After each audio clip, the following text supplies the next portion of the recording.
Here are the top COVID-19 updates for January 15th. India recorded 15,590 new COVID-19 cases and 191 deaths in the last 24 hours. With this, the country's total caseload currently stands at well over 1.05 crore.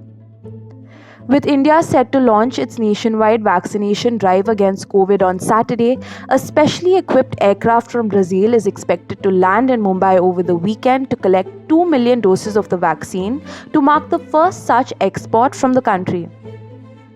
As many as 700 healthcare workers will be administered the COVID-19 vaccine in Goa on the first day of the vaccination drive tomorrow.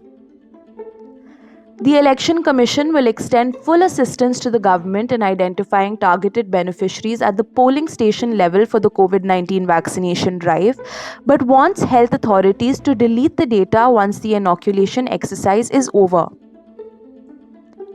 Interchangeability of COVID-19 vaccines is not permitted, and pregnant and lactating women should not be administered the shots as they have not been part of any coronavirus vaccine clinical trial so far, the Health Ministry warned on Thursday.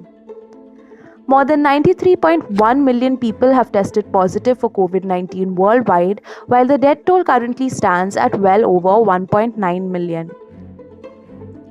All of France will be under a stricter curfew starting Saturday for at least 15 days to fight the spread of the coronavirus. Turkey launched the mass vaccination program against COVID-19 with the vaccines developed by China's Sinovac company.